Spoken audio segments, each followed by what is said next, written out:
Hello friends, मैं advocate आसमा आज आपको बताऊंगी कि लीव एंड लाइसेंस एग्रीमेंट या रेंट एग्रीमेंट करते वक्त हमें कौन से टर्म्स एंड कंडीशंस रखनी चाहिए, क्या क्लॉजेस मेंशन करनी चाहिए।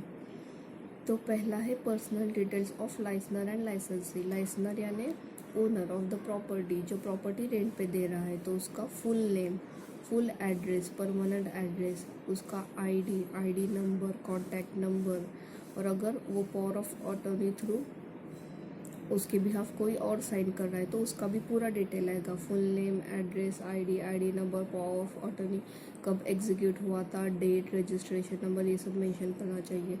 और लाइसेंसी का भी फुल डिटेल्स आएगा। Full name, full permanent address, ID, Aadhaar card, passport, PAN card, election card जो भी है वो, उसका नंबर और कॉन्टैक्ट नंबर। और अगर वो कंपनी को रिप्रेजेंट कर रहा है तो कंपनी का नाम, कंपनी का आईडी, अगर उसका पैन कार्ड होगा तो, अगर कंपनी ने अथॉरिटी लेटर दिया है तो उसकी डिटेल, और अगर रिजोल्यूशन पास किया है बोर्ड मीटिंग में तो उसका भी डिटेल आएगा। उसके बाद डिस्क्रिप्शन ऑफ प्रॉपर्टी, जो भी आप प्रॉपर्टी रेंट पे लेट आउट कर रहे हो, दे रहे हो, जैसे कि फ्लैट है, हाउस है, शॉप है, तो उसका पूरा डिस्क्रिप्शन, उसका लोकेशन, एड्रेस, एरिया कितना है, पार्किंग है या नहीं, फर्निश्ड है, अनफर्निश्ड है, सेमी फर्निश्ड है, ये सब हमें डिटेल मेंशन करना पड़ेगा। उसके बाद पर्पस, हम किस लिए प्रॉपर्टी दे रहे हो, रेसिडेंशियल पर्पस यानी रहने के लिए, कमर्शियल पर्पस यानी बिजनेस के लिए, या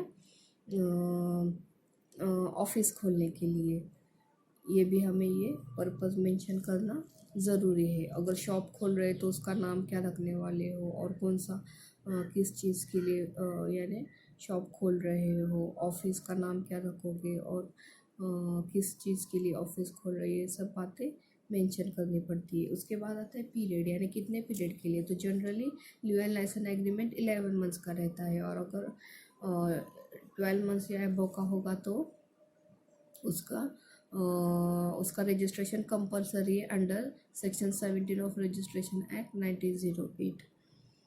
तो उसकी प्रॉपर डेट मेंशन करनी पड़ेगी, कहाँ से कहाँ तक एग्रीमेंट का पीरियड होगा। उसके बाद मंथली रेंट, कंपनसेशन फ़ी उसे कहते हैं, या लाइसेंसी फ़ी भी कहते हैं। तो रेंट अमाउंट कितना होगा वो हमें नंबर और अमाउंट वर्ड्स में मेंशन करना पड़ेगा, और उसमें मेंटेनेंस, वाटर चार्जेस इंक्लूड है या नहीं, ये भी मेंशन करना पड़ेगा। और मोड ऑफ पेमेंट, कि वो कैसे पे करेंगे, by cash, bye account transfer या चेक, ये सब क्लियरली मेंशन करना ज़रूरी है। उसके बाद सिक्योरिटी डिपॉजिट या आइदर 2 या 3 मंथ्स का रहता है, तो वो कैसे पे करने वाले हैं, अकाउंट ट्रांसफर है, कैश है, चेक है, और वो रिफ़ंड कब करेंगे। अगर ये एग्रीमेंट टर्मिनेट होने के बाद जनरली सब उसमें से डिडक्शन, जो भी एरियर्स रहता है, जैसे कि इलेक्ट्रिसिटी बिल है या डैमेजेस कुछ किया है, तो वो सब अमाउंट डिडक्ट करके सिक्योरिटी डिपॉजिट टेनेंट को वापस पे करते हैं। फिर पुलिस वेरिफिकेशन, उसमें मेंशन करना पड़ेगा कि टेनेंट को एग्रीमेंट साइन करने से पहले पुलिस वेरिफिकेशन सर्टिफिकेट ओनर को देना चाहिए। और अगर कोई एडिशनल चार्जेस होते हैं, अगर इलेक्ट्रिसिटी, वाटर रेंट अमाउंट में इंक्लूड नहीं है, तो ये सब एडिशनल चार्जेस अलग से पे करने पड़ेगी। फिर prior consent in writing, prior consent owner का लेना पड़ता है। अगर आपको कुछ एडिशनल चेंजेस करने हैं शॉप में, फ्लैट में, फर्नीचर, फिक्चर्स एडिशनल कुछ आपको फिट करना है, पेंटिंग करना है, स्ट्रक्चरल चेंज करनी है, तो आपको ओनर की प्रियर परमिशन लेनी पड़ेगी। तो उसके बाद नोटिस पीरियड, अगर आपको एग्रीमेंट का पीरियड ख़त्म होने से पहले टर्मिनेट करना है तो एक दूसरे को नोटिस देनी पड़ती है। जितने आपने 1 मंथ हो या 2 मंथ हो, तो नोटिस दे के आप टर्मिनेट कर सकते हैं एग्रीमेंट। टेनेंट ओनर को देगा या ओनर टेनेंट को। फिर उसके बाद नेक्स्ट है डैमेजेस। डैमेजेस माइनर और मेजर रहते हैं। तो generally minor damages tenant bear करता है, और जैसे कि इलेक्ट्रिसिटी, प्लम्बिंग चार्ज, प्लम्बिंग का रिपेयर्स वगैरह ऐसा कुछ होगा तो। और मेजर डैमेजेस टेनेंट रिस्पॉन्सिबल रहता है। उसके बाद इंस्पेक्शन ऑफ प्रीमाइसेस। तो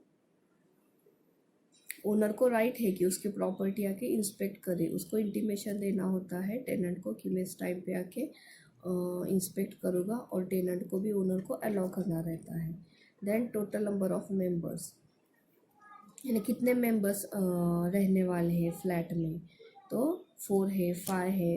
देन पेट्स अलाउड है या नहीं, गेस्ट अलाउड है या नहीं, फ्रेंड्स अलाउड है या नहीं, ये सब क्लियरली मेंशन करना ज़रूरी है।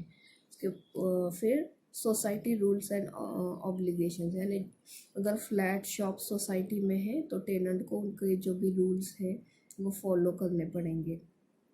ब्रीच ऑफ प्रोविजन, तो अगर टेनेंट एग्रीमेंट या ओनर भी हो सकता है, अगर ब्रीच करते हैं प्रोविजंस एग्रीमेंट के तो वो टर्मिनेट कर सकते हैं एग्रीमेंट, एक मे को नोटिस दे के ये टर्मिनेट कर सकते हैं।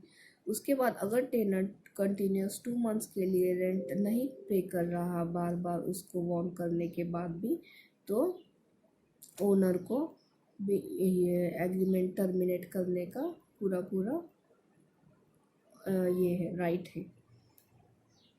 और ये प्रीमाइसेस खाली करते वक्त, फ्लैट हो शॉप हो, तो ये और टेनेंट की रिस्पॉन्सिबिलिटी होगी। जो भी उसने एडिशनल फर्नीचर्स, फिक्चर्स, फिटिंग जो भी की है तो वो उसको निकाल के एज इट इज रिस्टोर करना पड़ेगा, जैसा उसका ओरिजिनल पहले कंडीशन थी। और अगर पेंट खराब हुआ तो रीपेंट भी करना पड़ेगा, ये भी क्लॉज मेंशन करना ज़रूरी है। उसके बाद अगर आप एग्रीमेंट आगे कंटिन्यू करना चाहोगे तो 10% इंक्रीमेंट यानी इंक्रीज इन रेंट का क्लॉज भी ऐड करना ज़रूरी है। उसके बाद रॉबरी और थेफ्ट के लिए कौन रिस्पॉन्सिबल होगा, तो ओनर रिस्पॉन्सिबल नहीं रहता, टेनेंट को ही उसकी रिस्पॉन्सिबल लेनी पड़ेगी अगर रॉबरी और थेफ्ट होता है तो ये सब इम्पोर्टेंट क्लॉजेस थे जो हमें मेंशन करने पड़ेंगे। अभी इसके बाद रेमेडीज़, क्या रेमेडीज़ है, तो पहले रेमेडीज़ मैंने बताई आपको। नोटिस, अगर कोई एग्रीमेंट के अगेंस्ट जाता है, फॉलो नहीं कर रहा एग्रीमेंट्स के जो टर्म्स कंडीशन है, तो एक दूसरे को नोटिस भेज के हम एग्रीमेंट टर्मिनेट कर सकते हैं।